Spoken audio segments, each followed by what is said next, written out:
한성제약 창업주의 장녀 40년 만에 공식 등장. 재호와 정희는 뉴스 화면 속 시어머니를 보며 입을 다물지 못했습니다. 지분 30%를 보유한 것으로 알려진 김순옥 씨는 재벌가의 상속녀였던 것입니다. 안녕하세요. 탄산처럼 톡 쏘는 반전 드라마, 탄산 드라마입니다. 본격적인 이야기 시작 전에 무료 버튼 구독과 좋아요 한번 눌러주시면 큰 힘이 됩니다. 경기도 외곽의 작은 한옥 마당에서 아침 햇살이 고즈넉하게 스며들고 있었습니다. 80살을 넘긴 김순옥은 낡은 검정 앞치마를 두르고 마당 한구석에서 된장찌개를 끓이고 있었습니다. 오래된 알루미늄 냄비에서 보글보글 끓어오르는 소리와 함께 구수한 향이 퍼져나갔습니다. 순옥의 손은 세월의 흔적으로 가득했지만 여전히 능숙하게 국자를 저어가며 간을 맞추고 있었습니다. 40년을 넘게 살아온 이 작은 집에서 순옥은 늘 이렇게 아침을 시작했습니다. 어머니, 또 된장이에요? 40대 후반의 며느리 윤정이가 부엌에서 나와 인상을 찌푸리며 말했습니다. 냄새 좀. 아파트에선 이거 힘들어요. 정희는 서울에서 사는 아파트 생활에 익숙해져 있었습니다. 깔끔한 인덕션에서 간편하게 요리하는 것에 맞춰져 있던 정희에게는 시어머니의 재래식 요리 방식이 불편하기만 했습니다. 그냥 간단하게 김치찌개나 라면 끓이시면 안 돼요? 요즘 누가 이렇게 복잡하게 해요? 순옥은 아무 말 없이 고개만 끄덕였습니다. 며느리의 말이 틀린 것은 아니었습니다. 하지만 순옥에게는 이 된장찌개가 그저 음식이 아니었습니다. 돌아가신 남편이 가장 좋아했던 음식이었고 아들 재호가 어릴 때 맛있게 먹던 추억이 담긴 음식이었습니다. 엄마, 이제 연세도 있으시니 그냥 조용히 계세요. 50대 초반의 아들 박재호가 방에서 나오며 한숨을 쉬었습니다. 우리도 살기 바빠요. 회사 일로 스트레스 받는데 집에서까지. 재호는 중소기업에서 과장으로 일하고 있었지만 요즘 경기가 좋지 않아 회사 사정이 어려웠습니다. 구조조정 소문도 돌고 있었고 아이들 교육비와 대출 이자로 가게가 빠듯했습니다. 죄송합니다. 순옥은 작은 목소리로 말했습니다. 죄송하다고 하지 마시고 좀 편하게 지내세요. 괜히 이것저것 하시려고 하지 마시고요. 재호의 말에는 짜증이 섞여 있었습니다. 어머니가 뭔가 하려고 할 때마다 집안이 어수선해지는 것 같았습니다. 아내도 불편해하고 아이들도 시골집을 싫어했습니다. 순옥은 말없이 웃으며 식탁을 차렸지만 눈빛에는 깊은 외로움이 묻어났습니다. 자신이 정성스럽게 끓인 찌개를 가족들이 대충 먹고 나가는 모습을 보며 마음 한구석이 서늘해졌습니다. 내가 부담이 되는 걸까? 내가 살아온 세월은 다 어디로 간 거지? 순옥은 혼자 남은 식탁에서 찬밥을 먹으며 생각에 잠겼습니다. 젊은 시절에는 이 집이 웃음소리로 가득했는데 언제부터인가 모든 것이 변해버렸습니다. 점심시간이 되자 정희가 다시 부엌으로 왔습니다. 어머니, 오늘 저녁은 제가 할게요. 아이들도 오는데 간단하게 해야죠. 아니야, 내가 할게. 순옥이 말했지만 정희는 고개를 저었습니다. 괜찮아요. 요즘 아이들은 입맛이 까다로워서. 어머니 음식은 좀 짜잖아요. 순옥은 더 이상 말하지 않았습니다. 며느리의 말이 맞았습니다. 손주들은 할머니가 해준 음식보다는 배달 음식을 더 좋아했습니다. 오후에 손주들이 왔지만 인사만 대충 하고 각자 휴대폰을 보거나 게임을 했습니다. 순옥이 과자를 갖다 줘도 고맙다는 말 한마디 없었습니다. 저녁 식사 시간, 가족들은 정희가 주문한 치킨과 피자를 먹었습니다. 순옥만 혼자 낮에 끓인 된장찌개로 식사를 했습니다. 할머니, 그거 냄새나요. 중학생인 손녀가 코를 막으며 말했습니다. 미안하다.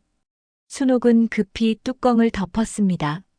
재호는 아이의 말을 듣고도 아무 말하지 않았습니다. 오히려 어머니가 눈치를 보며 식사하는 모습이 답답하기만 했습니다. 밤이 되자 가족들은 각자의 방으로 들어갔습니다. 순옥은 혼자 거실에 남아 창밖을 바라보며 앉아 있었습니다. 나는 언제부터 이 집에서 손님이 되었을까? 순옥은 젊은 시절을 떠올렸습니다. 사랑하는 사람과 결혼해서 이 집에 와서 아들을 낳고 키우며 행복했던 시절 말입니다. 그때는 모든 것이 희망으로 가득했는데 이제는 자신의 존재 자체가 가족들에게 부담이 되는 것 같았습니다. 깊은 밤, 순옥은 오래된 장롱을 열고 낡은 상자를 꺼냈습니다. 그 안에는 젊은 시절의 사진들과 편지들, 그리고 몇 장의 오래된 서류들이 들어 있었습니다. 순옥은 그 서류들을 보며 깊은 한숨을 쉬었습니다. 까마득히 잊고 있던 과거의 기억들이 되살아났습니다. 이제 정말 혼자구나. 다음 날 아침 순옥이 평소처럼 마당에서 빨래를 널고 있을 때였습니다. 정희가 순옥의 방에서 큰 소리를 내며 무언가를 뒤지고 있는 소리가 들렸습니다. 어머니, 이게 뭐예요? 정희가 손에 낡은 나무 상자를 들고 나왔습니다. 순옥은 깜짝 놀라 빨래를 떨어뜨렸습니다. 어젯밤 보던 그 상자였습니다. 아, 그건. 이런 쓸모없는 거 계속 쌓아두실 거예요? 정희의 목소리가 점점 커졌습니다. 돈도 없는 집안에 이런 낡은 것들만 가득하고 상자 안에서 오래된 사진들과 서류들이 흩어져 바닥에 떨어졌습니다. 순옥은 급히 달려가서 그것들을 주워 담으려 했지만 정희가 막았습니다. 어머니, 정말 이해가 안 돼요. 이런 걸로 방을 어지럽히시면 어떡해요? 그건 소중한 거야. 순옥의 목소리가 떨렸습니다. 소중하다고요? 뭐가 소중해요? 낡은 사진이 뭐가 소중하다는 거예요? 그때 재호가 회사에서 돌아왔습니다. 현관문을 열자마자 아내와 어머니가 다투는 소리가 들렸습니다. 뭔 일이야? 재호가 짜증스럽게 물었습니다. 여보, 어머니가 또 이상한 물건들을 모아두고 계셔요. 방 정리도 안 하시고. 재호는 바닥에 흩어진 사진들과 서류들을 보며 한숨을 쉬었습니다. 회사에서 구조조정 관련 회의를 하고 와서 기분이 좋지 않았는데 집에서까지 이런 일이 벌어지니 참을 수가 없었습니다.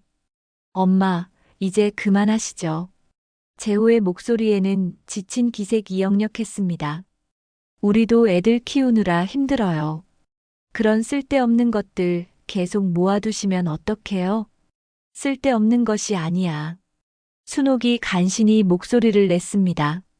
그럼 뭐가 중요하다는 거예요? 정희가 냉정하게 말했습니다. 어머니, 현실을 보세요. 우리 집이 얼마나 힘든지 아세요? 재호는 정희의 말에 동조했습니다. 요즘 회사 사정이 어려워서 월급도 제대로 못 받는 상황이었습니다. 대출 이자에 아이들 학원비까지 돈 들어갈 곳은 많은데 어머니는 현실 감각이 없어 보였습니다. 엄마, 우리 형편이 어떤지 아시잖아요. 이런 식으로 계속하시면 안 돼요. 순옥은 아들의 차가운 말에 가슴이 무너져 내리는 것을 느꼈습니다. 자신이 소중히 간직해온 추억들이 가족들에게는 그저 짐일 뿐이었습니다. 미안하다. 순옥이 작은 목소리로 말했습니다. 미안하다고 해서 해결되는 일이 아니에요. 정희가 단호하게 말했습니다. 이제 정말 정리를 하셔야 해요. 그날 저녁 가족회의가 열렸습니다. 재호와 정희, 그리고 아이들까지 모두 거실에 앉았습니다. 순옥만 혼자 떨어져 앉아 있었습니다. 엄마, 솔직히 말씀드릴게요. 재호가 무거운 표정으로 입을 열었습니다. 이제 우리도 한계예요. 무슨 말이니? 회사에서 구조조정이 시작됐어요. 제가 언제까지 일할 수 있을지 모르겠어요. 정희가 재호의 말을 이었습니다. 어머니, 우리도 이제 더 이상 여유가 없어요. 아이들 교육비, 대출이자. 정말 빠듯해요. 순옥은 가족들의 말을 들으며 점점 작아지는 기분이었습니다. 자신이 살아온 이 집에서 이제는 환영받지 못하는 존재가 되어버린 것 같았습니다. 그래서 어머니께 말씀드리고 싶은 게 있어요. 재호가 말을 이었습니다. 뭔데? 어머니가 좀 더 편한 곳으로 가시는 게 어떨까요? 요양원이나. 요양원? 순옥의 목소리가 떨렸습니다. 꼭 그런 건 아니고요. 정희가 급히 말했습니다. 그냥 어머니도 편하시고 우리도 여유가 생기면. 순옥은 가족들의 눈빛을 하나씩 바라봤습니다. 모두가 자신을 피하고 있었습니다. 심지어 손주들까지도 할머니를 귀찮아하는 표정이었습니다. 내가 그렇게 부담이었니? 순옥의 목소리에는 깊은 상처가 묻어났습니다. 부담이라는 게 아니라 재호가 말을 흐렸습니다. 솔직히 말해봐. 내가 부담이지? 침묵이 흘렀습니다. 그 침묵이 순옥에게는 가장 명확한 답이었습니다. 알겠다. 순옥이 일어서며 말했습니다. 내가 나갈게. 엄마, 그런 뜻이 아니라. 아니야. 너희 말이 맞아. 이제 내가 여기 있을 이유가 없구나. 순옥은 방으로 들어가서 오래된 가방에 간단한 옷까지만 챙겼습니다. 그리고 그 낡은 상자도 함께 들고 나왔습니다. 어머니, 어디 가시려고 그래요? 정희가 당황해서 물었습니다. 모르겠어. 갈 곳이야 있겠지. 엄마, 성급하게 그러지 마세요. 재호가 말렸지만 순옥의 마음은 이미 굳어져 있었습니다. 재호야, 너도 이제 가장이니까 가족을 잘 돌봐라. 나는 이제 너희에게 짐이 되지 않을게. 현관문이 닫히는 소리와 함께 순옥은 집을 나섰습니다. 비가 내리기 시작했고 순옥은 낡은 손가방 하나를 들고 길거리에 혼자 서 있었습니다. 내 자식에게 짐이 되었구나. 순옥은 40년 넘게 살아온 집을 뒤돌아봤습니다. 이제 그 집에서는 자신을 기다리는 사람이 아무도 없었습니다. 버스 정류장에서 순옥은 어디로 가야 할지 막막했습니다. 하지만 한 가지는 확실했습니다. 이제 다시는 그 집으로 돌아가지 않을 것이라는 것이었습니다. 비 오는 밤 순옥은 버스 안에서 창밖을 바라보며 서울로 향하고 있었습니다. 젖은 옷 때문에 몸이 차가웠지만 마음은 더욱 차갑게 느껴졌습니다. 낡은 가방을 무릎에 올리고 앉은 순옥의 모습은 쓸쓸하기 그지없었습니다. 다음은 서울역입니다. 버스 기사의 안내 방송이 울렸습니다. 순옥은 내릴 곳을 정하지 못한 채 그냥 서울역에서 내렸습니다. 깊은 밤 서울역 광장은 비에 젖어 있었고 몇몇 노숙자들이 처마 밑에서 비를 피하고 있었습니다. 이제 나도 저렇게 되는 건가? 순옥은 한참을 역 대합실에서 보냈습니다. 갈 곳이 없었습니다. 친구들은 이미 세상을 떠났거나 연락이 끊어진 지 오래였습니다. 친척들도 마찬가지였습니다. 새벽이 되자 순옥은 무작정 길을 걸었습니다. 기억 속에 남아있는 종로 쪽으로 발걸음을 옮겼습니다. 젊은 시절 일했던 회사가 있던 그 근처 말입니다. 몇 시간을 걸어서 도착한 곳은 종로의 한 골목이었습니다. 옛날 모습과는 많이 달라져 있었지만 순옥은 어렴풋이 기억이 났습니다. 여기가 맞나? 순옥은 높은 빌딩을 올려다봤습니다. 빌딩 앞에는 한성제약 본사라는 간판이 선명하게 걸려 있었습니다. 한성제약. 순옥에게는 잊을 수 없는 이름이었습니다. 젊은 시절 몸담았던 회사, 아니 정확히는 자신의 아버지가 창업한 회사였습니다. 순옥은 40년 전을 떠올렸습니다. 25살의 김순옥은 김 회장의 외동딸이었습니다. 아버지는 순옥이 회사를 이어받기를 원했지만 순옥은 사랑을 선택했습니다. 가난한 농부의 아들 박명수와의 사랑을 말입니다. 아버지, 저는 돈보다 사랑이 더 소중해요. 순호가, 내가 이 회사를 이어받아야 한다. 이게 우리 집안의 운명이야. 아니에요. 저는 제 길을 갈 거예요. 그때 순옥은 아버지와 크게 다투고 집을 나왔습니다. 그리고 명수와 결혼해서 시골로 내려가 평범한 농부의 아내로 살았습니다. 순옥은 빌딩 앞에서 한참을 망설였습니다. 40년 만에 이곳에 다시 오게 될 줄은 꿈에도 생각하지 못했습니다. 들어가 봐야겠어. 순옥은 용기를 내어 빌딩 안으로 들어갔습니다. 로비는 화려하게 꾸며져 있었고 경비원이 지키고 있었습니다. 할머니, 어디 찾으시는 곳 있으세요? 경비원이 친절하게 물었습니다. 아, 혹시 김 회장님? 김 회장님이요? 김 회장님은 10년 전에 돌아가셨는데요. 순옥의 다리에 힘이 빠졌습니다. 아버지가 돌아가신 지 10년이나 되었다니요. 그동안 자신은 아무것도 모르고 있었습니다. 그럼, 지금은 누가? 지금은 김 회장님의 조카분이 경영하고 계세요. 그런데 할머니는 경비원이 순옥을 자세히 보더니 갑자기 놀란 표정을 지었습니다. 혹시 사모님 아니십니까? 사모님? 아니, 김 회장님 따님. 순옥 양 아니세요? 순옥은 깜짝 놀랐습니다. 40년이 지났는데도 자신을 알아보는 사람이 있다니요. 저를 어떻게? 제가 옛날에 여기서 일했었거든요. 어린 시절 사모님을 뵌 적이 있어요. 어머, 정말 사모님이시네요. 경비원은 급히 내부로 전화를 걸었습니다. 여보세요? 지금 로비에. 네, 김 회장님 따님이 오셨습니다. 네, 맞습니다. 순옥 사모님이요. 얼마 후 엘리베이터에서 정장을 입은 중년 남성이 내려왔습니다. 그는 순옥을 보자마자 깊게 인사했습니다. 사모님, 정말 오랜만입니다. 저는 현재 이 회사를 맡고 있는 김철수입니다. 회장님의 조카입니다. 아, 철순이가. 순옥은 어렴풋이 기억이 났습니다. 어린 시절 자주 집에 놀러 왔던 조카였습니다. 사모님, 어떻게 오셨어요?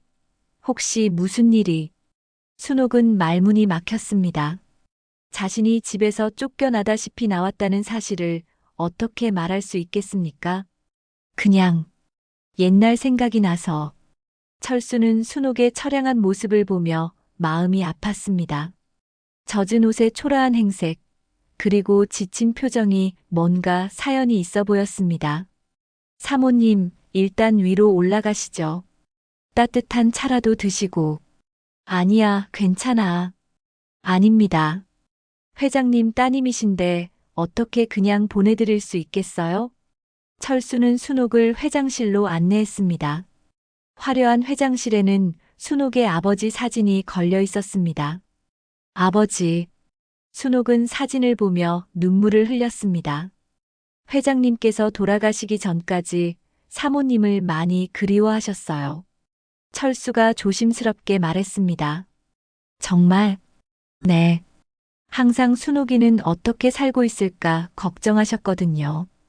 연락하고 싶어 하셨지만 내가 고집을 부렸지. 철수는 서류함에서 봉투 하나를 꺼냈습니다. 사실 회장님께서 남기신 유언이 있습니다. 사모님께 전해드리라고 하셨는데. 무슨 유언? 회장님께서 사모님 몫으로 지분 30%를 남겨두셨습니다. 순옥은 믿을 수 없다는 표정을 지었습니다. 지분이라니. 네. 아직도 사모님 이름으로 되어 있어요. 회장님께서는 언젠가 사모님이 돌아오실 거라고 믿고 계셨거든요.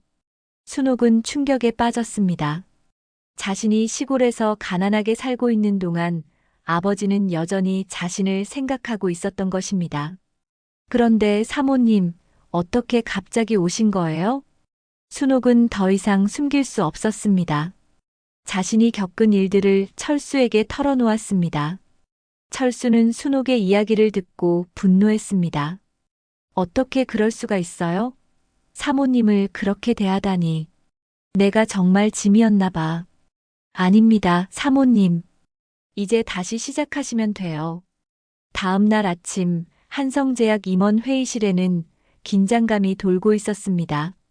철수가 순옥의 등장을 알리자 임원들은 모두 충격에 빠졌습니다. 정말 김 회장님의 따님이 돌아오신 건가요? 상무가 믿기 어렵다는 표정으로 물었습니다. 네, 확실합니다. 제가 어렸을 때부터 알던 분이에요. 철수가 단호하게 대답했습니다. 순옥은 회의실 한 구석에 조용히 앉아 있었습니다. 어젯밤 철수가 마련해준 호텔에서 하룻밤을 보냈지만 여전히 현실이 믿어지지 않았습니다. 그럼 이제 지분 구조가 완전히 바뀌는 건가요? 전무가 걱정스럽게 물었습니다.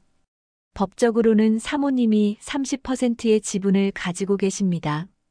법무팀장이 서류를 들며 설명했습니다. 김 회장님께서 유언으로 명시하셨거든요. 임원들은 서로 눈빛을 주고받았습니다. 갑작스런 상황에 당황스러워했습니다. 순옥은 이런 분위기를 감지하고 마음이 무거워졌습니다. 자신의 등장으로 인해 또 다른 갈등이 생기는 것은 아닌지 걱정되었습니다. 저는 그런 것들을 원하는 게 아니에요. 순옥이 조심스럽게 말했습니다. 사모님, 하지만 이건 회장님의 유언이에요. 철수가 말했습니다. 그때 한 임원이 입을 열었습니다. 사모님께서 40년간 회사 일에 관여하지 않으셨는데 갑자기 경영에 참여하시는 것은 무슨 말씀이세요? 철수가 눈을 부릅뜨며 물었습니다. 아니, 그게 아니라 현실적으로 생각해봐야 하지 않겠습니까? 순옥은 그 말을 듣고 가슴이 아팠습니다. 또다시 환영받지 못하는 상황이 벌어지는 것 같았습니다. 한편 시골집에서는 재호와 정희가 심각한 대화를 나누고 있었습니다. 여보, 어머니가 나가신 지 이틀이 됐는데 연락이 없어요. 정희가 걱정스럽게 말했습니다. 괜찮을 거야. 아마 친척 집에라도 가셨겠지. 재호는 무관심하게 대답했습니다. 하지만 속으로는 불안했습니다. 어머니가 갈 곳이 마땅치 않다는 것을 알고 있었기 때문입니다. 그래도 연락은 해봐야 하지 않을까요? 며칠 있으면 연락 오실 거야. 걱정하지 마. 그런데 그날 저녁 뉴스를 보던 재호는 깜짝 놀랐습니다. 한성제약 창업주의 장녀 40년 만에 공식 등장. 뉴스 화면에는 순옥이 회사 앞에서 기자들에게 둘러싸여 있는 모습이 나왔습니다. 여보, 이것 좀 봐요. 정희가 소리쳤습니다. 뭐야, 이게. 재호는 믿을 수 없다는 표정으로 화면을 바라봤습니다. 뉴스에서는 김순옥이 한성제약 창업주 김 회장의 외동딸이며 40년간 시골에서 살다가 갑자기 나타났다고 보도했습니다. 한성제약의 지분 30%를 보유한 것으로 알려진 김순옥 씨는 기자의 멘트가 이어졌습니다.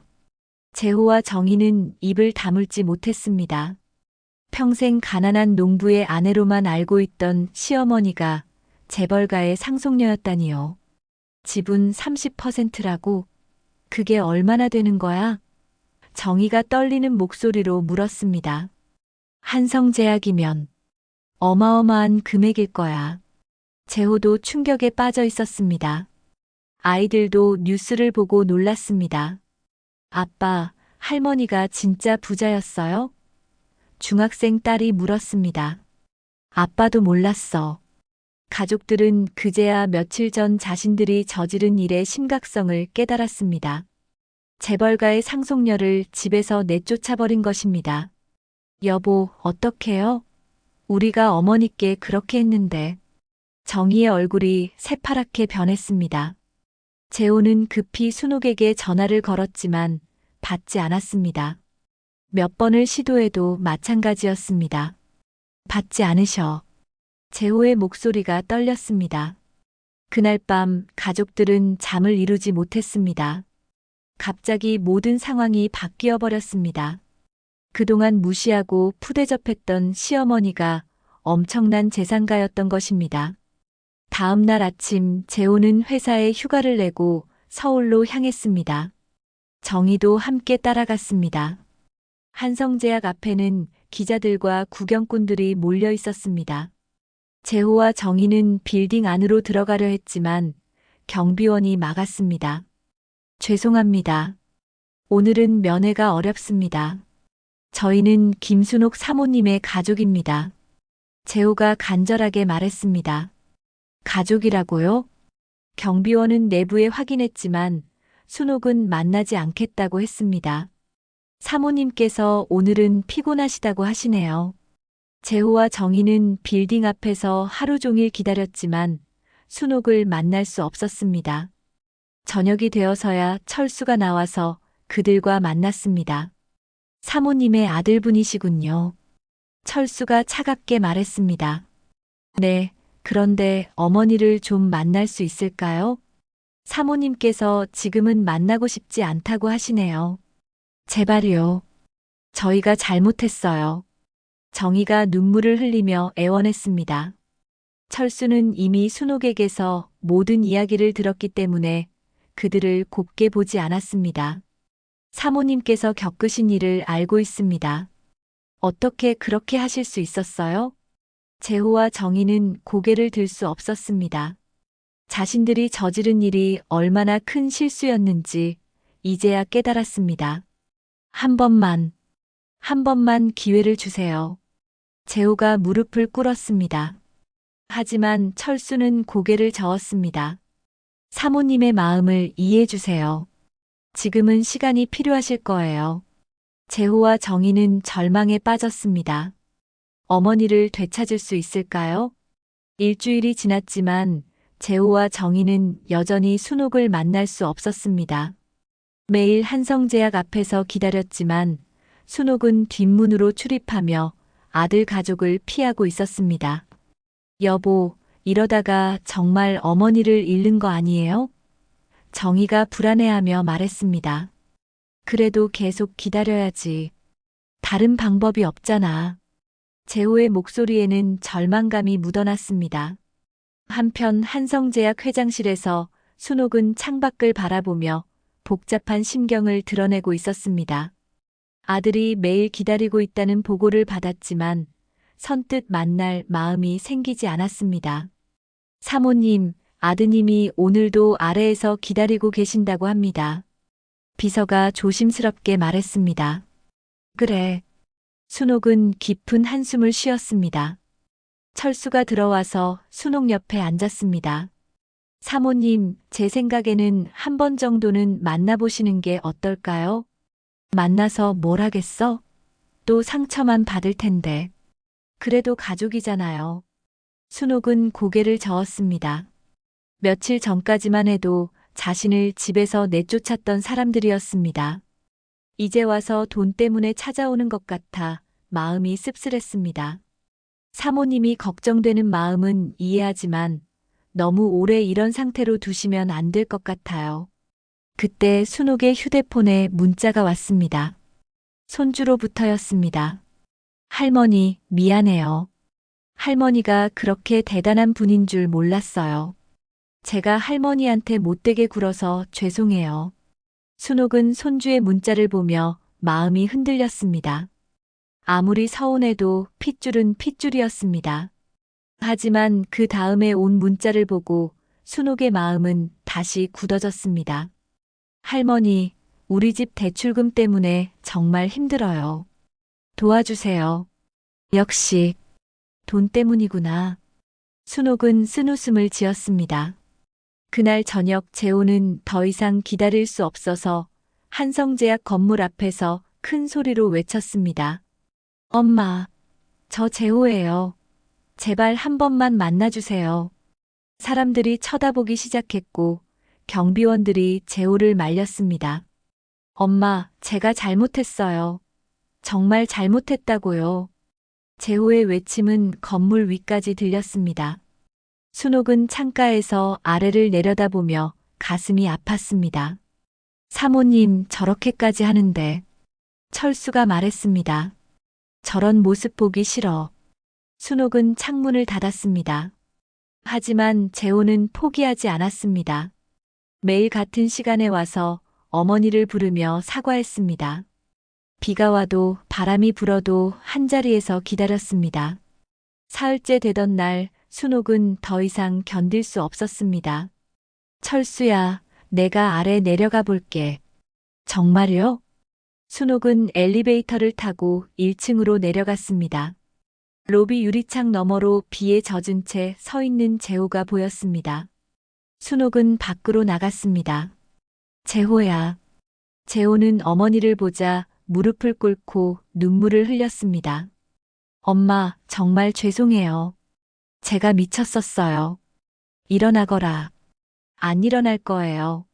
엄마가 용서해 주실 때까지. 순옥은 아들의 모습을 보며 마음이 복잡했습니다.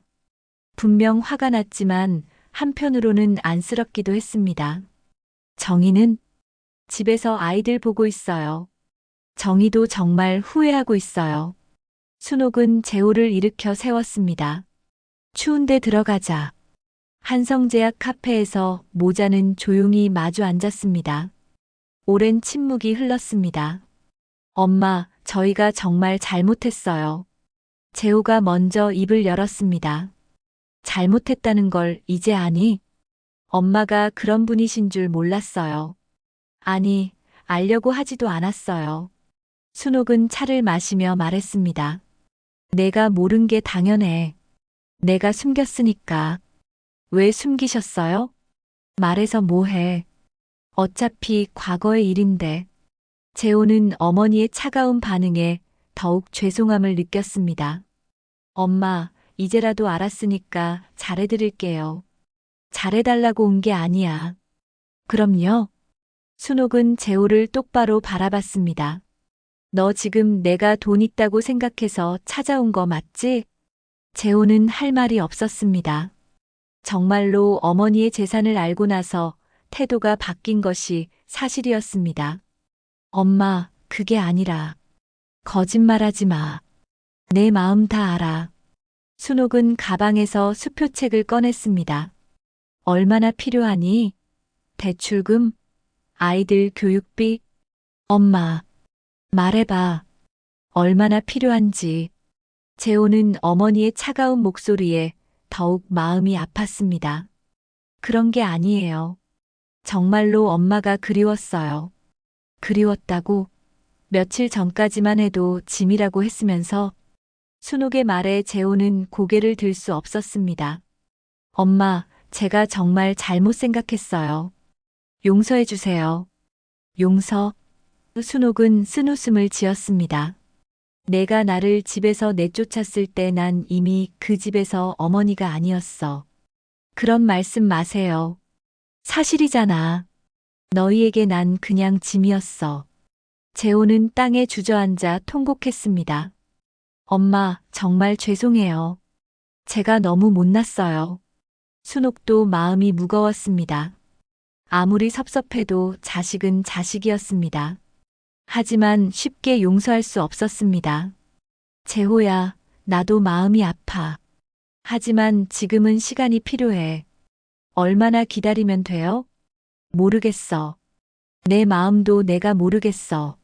순옥은 일어서며 말했습니다. 오늘은 이만 가거라. 그리고 당분간은 나를 찾지 마. 재호는 어머니의 뒷모습을 바라보며 절망에 빠졌습니다. 정말로 어머니를 영원히 잃는 것일까요? 한 달이 지났습니다. 순옥은 한성제약에서 본격적으로 경영에 참여하기 시작했습니다. 40년의 공백이 있었지만 젊은 시절의 경험과 지혜가 되살아나고 있었습니다. 사모님, 오늘 이사회에서 신규 사업 계획을 발표하시겠어요? 철수가 물었습니다. 내가 생각해둔 게 있어. 순옥은 회의실에서 임원들 앞에 섰습니다. 처음에는 그녀를 의심하던 임원들도 이제는 진지하게 듣고 있었습니다. 우리가 새로 시작할 사업은 노인 전용 의료 서비스입니다. 순옥이 발표를 시작했습니다. 저소득층 어르신들을 위한 무료 진료소를 전국에 설치하고 외로운 노인분들을 위한 돌봄 서비스도 함께 운영할 예정입니다. 임원들은 놀란 표정을 지었습니다. 사모님, 그런 사업은 수익성이 떨어질 텐데요. 한 임원이 걱정스럽게 말했습니다. 수익만 생각하면 안 돼. 우리도 사회적 책임이 있어. 순옥의 눈빛에는 확신이 있었습니다. 자신이 겪은 외로움과 소외감을 다른 어르신들은 겪지 않았으면 하는 마음이었습니다. 특히 가족에게 버림받은 어르신들을 우선적으로 도울 거예요. 순옥의 말에 임원들은 고개를 끄덕였습니다. 사모님의 개인적인 경험이 녹아있다는 것을 알 수 있었습니다. 한편 시골집에서는 재호와 정희가 힘든 시간을 보내고 있었습니다. 어머니를 만나지 못한 채 한 달이 지났고 경제적 어려움은 더욱 심각해졌습니다. 여보, 은행에서 또 연락 왔어요. 이번 달 대출 이자를 못 내면 집을 경매에 넘긴다고. 정희가 울먹이며 말했습니다. 알았어. 뭔가 방법이 있을 거야. 하지만 재호도 막막했습니다. 회사에서는 구조조정으로 월급이 삭감되었고 어머니한테는 도움을 요청할 수도 없는 상황이었습니다. 아빠, 우리 정말 집 나가야 해요? 중학생 딸이 불안해하며 물었습니다. 아니야, 아빠가 뭔가 방법을 찾을 거야. 하지만 재호의 목소리에는 확신이 없었습니다. 그날 밤 재호는 순옥에게 편지를 썼습니다. 엄마, 저희가 정말 잘못했습니다. 이제 와서 도움을 요청하는 게 염치 없다는 것 알지만 아이들 때문에 편지 드립니다. 집이 경매에 넘어가게 생겼어요. 엄마의 마음을 이해하지만 손주들만이라도 생각해 주세요. 편지를 다 쓰고 나서 재호는 찢어버렸습니다. 보낼 수가 없었습니다. 며칠 후 순옥은 뜻밖의 소식을 들었습니다. 사모님, 아드님 댁이 경매에 넘어간다고 하네요. 철수가 조심스럽게 말했습니다. 뭐라고? 제가 알아본 바로는 대출금을 갚지 못해서. 순옥은 충격을 받았습니다. 아무리 섭섭해도 손주들이 집을 잃는 것은 보고 싶지 않았습니다. 언제부터 그런 상황이었어? 꽤 오래된 것 같아요. 아드님이 직장을 잃을 위험에 처해 있기도 하고. 순옥은 마음이 복잡해졌습니다. 자신에게 상처를 준 아들이지만 그래도 자식이었습니다. 사모님, 어떻게 하시겠어요? 글쎄, 모르겠어. 그날 밤 순옥은 잠을 이루지 못했습니다. 아들과 손주들의 얼굴이 계속 떠올랐습니다. 다음 날 순옥은 은밀히 재호의 집 근처를 찾아갔습니다. 40년을 살던 그 작은 한옥이 초라하게 보였습니다. 마당에서는 정희가 빨래를 널고 있었습니다. 예전과 달리 많이 수척해 보였습니다. 순옥은 멀리서 지켜보다가 발걸음을 돌렸습니다. 아직은 직접 만날 마음의 준비가 되지 않았습니다. 하지만 그 다음 날 손주가 학교에서 쓰러졌다는 소식을 들었습니다. 영양실조 증세라고 하네요. 철수가 병원에서 확인한 정보를 전했습니다. 영양실조? 순옥은 더 이상 참을 수 없었습니다. 손주가 굶고 있다는 사실을 알고 가만히 있을 수 없었습니다. 순옥은 병원으로 달려갔습니다. 손주는 링게를 맞으며 누워 있었고 재호와 정희는 침울한 표정으로 옆에 앉아 있었습니다. 할머니, 손주가 순옥을 보자 눈물을 흘렸습니다. 우리 손주야. 순옥도 눈물을 참지 못했습니다. 재호와 정희는 순옥을 보자 당황했습니다. 어머니, 너희는 나가 있어. 손주랑 이야기할 게 있어.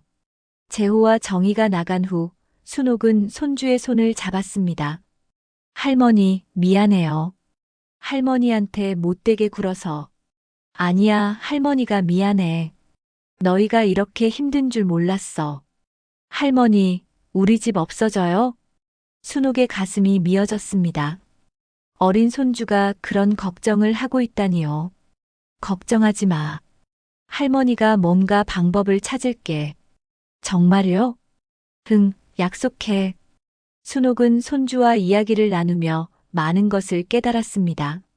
아무리 아들과 며느리가 자신에게 상처를 줬다고 해도 무고한 손주들까지 벌받을 이유는 없었습니다. 병실을 나온 순옥은 재호와 정희를 다시 불렀습니다. 재호야, 정희야. 네, 어머니. 순옥은 깊은 숨을 쉬고 말했습니다. 내가 도와줄게. 하지만 조건이 있어. 재호와 정희는 희망에 찬 눈빛으로 순옥을 바라봤습니다. 무슨 조건이든 들을게요. 재호가 간절하게 말했습니다. 앞으로는 절대로 어른을 함부로 대하지 마. 그리고 아이들에게 효도가 뭔지 제대로 가르쳐. 네, 약속드릴게요. 한 번 더 이런 일이 있으면 정말로 연을 끊을 거야. 재호와 정희는 고개를 끄덕였습니다. 이번이 마지막 기회라는 것을 알고 있었습니다. 순옥은 마음속 깊이 결심했습니다. 용서는 하되 이번만큼은 확실한 교훈을 주어야겠다고 말입니다. 이틀 후 한성제약 회의실에는 긴장감이 흘렀습니다. 순옥이 재호와 정희를 회사로 불러낸 것입니다.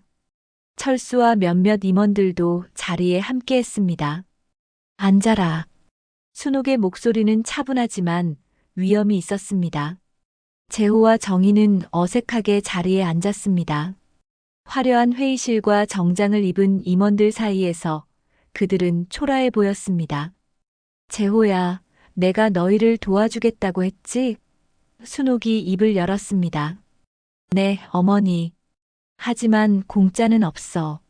순옥은 서류 뭉치를 재호 앞에 놓았습니다. 이게 뭔가요? 재호가 조심스럽게 물었습니다. 계약서야.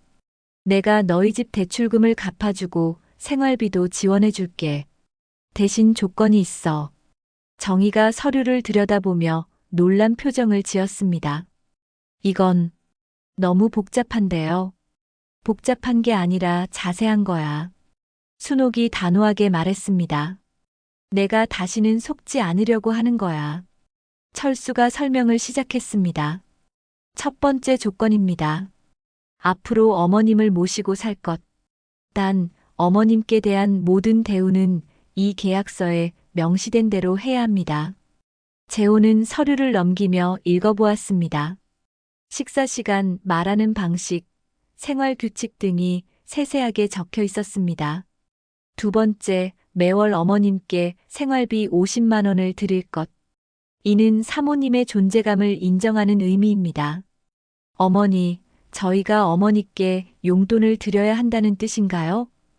정희가 어리둥절해하며 물었습니다. 그래. 내가 너희에게 얹혀 사는 게 아니라 내 돈으로 사는 거야. 재호는 이해할 수 없다는 표정이었습니다. 하지만 어머니가 저희를 도와주시는 건데. 도와주는 게 아니야. 거래하는 거야. 순옥의 목소리가 차가워졌습니다. 너희는 나를 가족이 아니라 짐으로 봤잖아. 그럼 이제부터는 계약 관계로 지내자. 정희가 울먹이며 말했습니다. 어머니, 저희가 정말 잘못했어요. 이런 식으로 하지 마세요. 잘못했다고 해서 다 해결되는 줄 알아? 순옥이 일어서며 말했습니다. 내가 너희에게 받은 상처가 얼마나 큰지 알아? 철수가 계속 설명했습니다. 세 번째 조건입니다. 아이들 교육에 관한 모든 권한은 사모님이 가집니다. 효도 교육을 포함해서요. 네 번째, 만약 이 계약을 위반하면 모든 지원은 즉시 중단되고 그동안 받은 돈은 모두 갚아야 합니다. 재호와 정희는 계약서를 보며 망설였습니다. 너무 까다로운 조건들이었습니다. 어머니, 이건 너무... 재호가 말하려 했지만 순옥이 끊었습니다. 싫으면 말고. 나는 억지로 시키지 않을 거야. 순옥은 가방을 들고 일어났습니다. 어머니, 잠깐만요. 정희가 급히 말렸습니다. 뭐? 저희가 서명할게요. 재호가 정희를 말렸습니다. 여보, 이건 너무 굴욕적이야. 굴욕적이라고? 순옥이 재호를 노려봤습니다. 내가 너희에게 당한 게 굴욕이 아니었어? 그게 아니라. 재호야, 내가 나를 어떻게 대했는지 기억해봐. 된장찌개 냄새 난다고 했지? 쓸모없는 늙은이라고 했지? 재호는 고개를 들 수 없었습니다. 이제 와서 굴욕적이라고? 웃기지 마. 정희가 펜을 들고 계약서에 서명했습니다. 여보, 재호가 놀랐습니다. 자기야, 우리한테 선택권이 있어? 아이들 생각해봐.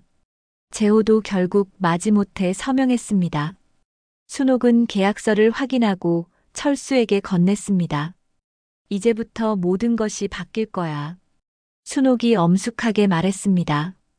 그날 저녁 순옥은 40년 만에 그 집으로 돌아왔습니다. 하지만 이번에는 주인으로 돌아온 것이었습니다. 어머니, 방을 새로 꾸며드릴까요? 정희가 조심스럽게 물었습니다. 아니야. 내가 원하는 대로 할 거야. 순옥은 가장 큰 방을 자신의 방으로 정했습니다. 그리고 오래된 장롱과 추억이 담긴 물건들을 모두 꺼내 정리했습니다. 손주들이 와서 인사했습니다. 할머니, 돌아오셔서 기뻐요. 그래, 이제부터 할머니가 너희를 제대로 가르칠 거야. 뭘 가르쳐 주실 거예요? 효도가 뭔지, 가족이 뭔지 말이야. 저녁 식사 시간, 순옥은 된장찌개를 끓였습니다. 이번에는 아무도 냄새난다고 하지 않았습니다. 맛있어요, 할머니. 손주가 말했습니다. 그래, 할머니 음식이 제일 맛있지? 재호와 정희는 어색하게 식사를 했습니다. 모든 것이 바뀌어 버렸습니다. 식사 후 순옥은 가족들을 거실로 불렀습니다. 이제부터 규칙을 정할 거야. 순옥이 말했습니다. 첫째, 매일 아침 인사는 기본이야. 둘째, 할머니가 하는 말은 끝까지 들어야 해.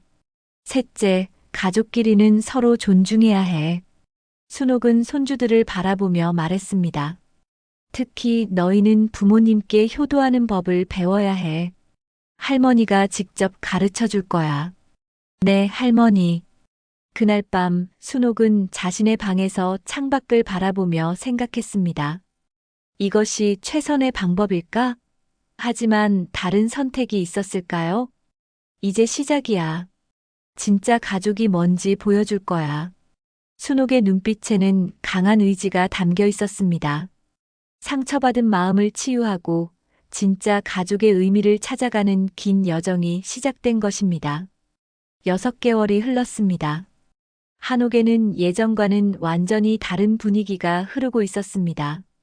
아침이면 온 가족이 순옥에게 정중하게 인사를 드렸고, 저녁에는 함께 모여 식사를 하며 하루 이야기를 나누었습니다.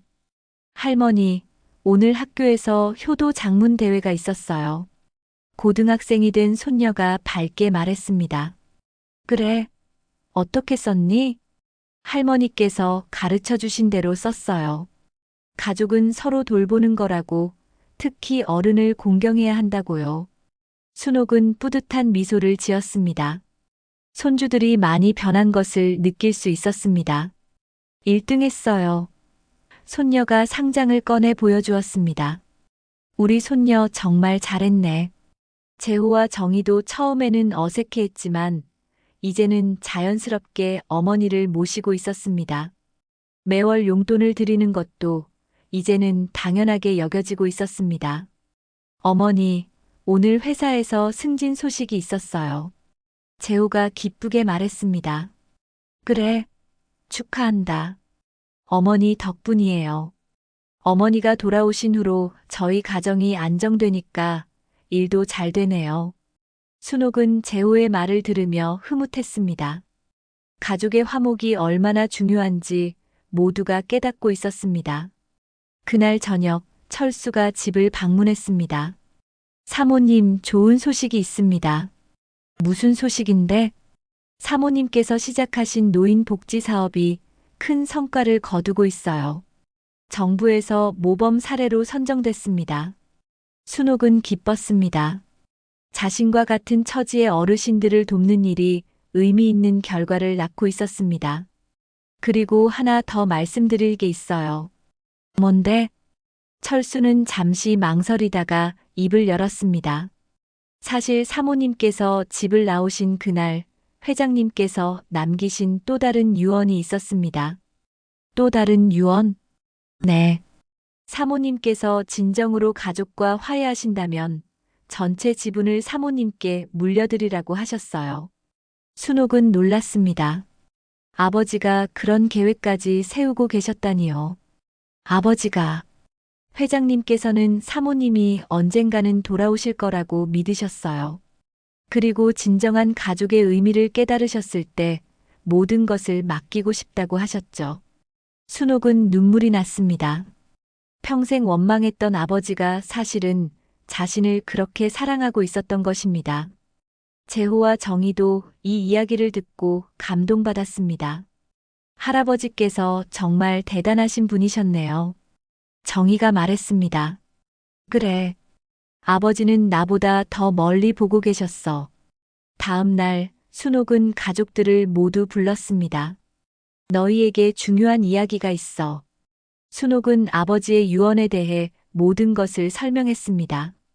그래서 이제 내가 한성제약의 최대 주주가 될 수 있어. 재호는 놀라며 물었습니다. 그럼 엄마가 완전히 회사를 소유하게 되는 거예요? 그렇지. 하지만 나는 혼자 하지 않을 거야. 순옥은 재호를 바라보며 말했습니다. 재호야, 내가 회사 일을 배워서 나를 도와줬으면 좋겠어. 저를요? 그래. 내가 내 아들이잖아. 그리고 이제는 진짜 가족이 뭔지 알게 됐으니까. 재호는 감격했습니다. 어머니가 자신을 믿고 있다는 것이 느껴졌습니다. 정말 제가 할 수 있을까요? 천천히 배우면 돼. 내가 도와줄게. 정희도 눈물을 흘렸습니다. 어머니, 저희가 정말 못된 짓을 했었는데, 이제 그런 이야기는 그만하자. 중요한 건 앞으로야. 그날 저녁, 온 가족이 함께 모여 순옥이 끓인 된장찌개를 먹었습니다. 이제는 누구도 냄새난다고 하지 않았습니다. 오히려 가장 맛있는 집밥이 되어 있었습니다. 할머니, 된장찌개 비법이 뭐예요? 손주가 물었습니다. 비법? 사랑이지. 가족을 생각하며 끓이는 마음이 비법이야. 저도 나중에 할머니처럼 요리할 거예요. 그래, 내가 결혼해서 시어머니 모실 때도 이렇게 잘해야 해. 손주는 고개를 끄덕였습니다. 한 달 후 한성제약에서는 새로운 발표가 있었습니다. 순옥이 회장으로 공식 취임하고 재호가 전무로 입사한다는 소식이었습니다. 앞으로 저희 한성제약은 가족 중심의 경영을 통해 더욱 따뜻한 기업이 되겠습니다. 순옥이 기자회견에서 말했습니다. 특히 노인 복지와 가족 가치 증진에 더욱 힘쓸 예정입니다. 그날 저녁 축하 파티에서 순옥은 가족들에게 말했습니다. 내가 깨달은 게 있어. 돈이나 지위보다 중요한 건 진짜 가족의 사랑이야. 할머니 말씀이 맞아요. 손주가 말했습니다. 처음에는 너희가 내 돈 때문에 달라졌다고 생각했어. 하지만 이제는 알겠어. 진짜 사랑하는 마음으로 변한 거라는 걸. 재호가 어머니의 손을 잡았습니다. 엄마, 저희를 다시 받아주셔서 감사해요. 그리고 가족이 뭔지 가르쳐 주셔서 고마워요. 고맙기는. 우리는 가족이잖아. 그날 밤 순옥은 방에서 젊은 시절 사진을 보며 생각했습니다. 사랑을 선택해서 떠났던 그 길이 결국 더 큰 사랑으로 돌아왔습니다. 아버지, 이제야 아버지의 마음을 알겠어요. 돈보다 소중한 건 가족이라는 걸 말이에요. 창밖으로는 따뜻한 봄바람이 불어오고 있었습니다. 순옥의 얼굴에는 평화로운 미소가 번졌습니다. 이제 진짜 가족이 시작된 것입니다. 돈과 지위가 아닌 진심으로 이어진 가족 말입니다. 이제야 내 삶이 완전해졌구나. 오늘 사연 마음에 남으셨나요? 당신의 아침을 깨우는 짜릿한 이야기, 탄산 드라마는 다시 찾아옵니다. 구독과 좋아요로 함께 해주시면 더 큰 감동으로 보답하겠습니다.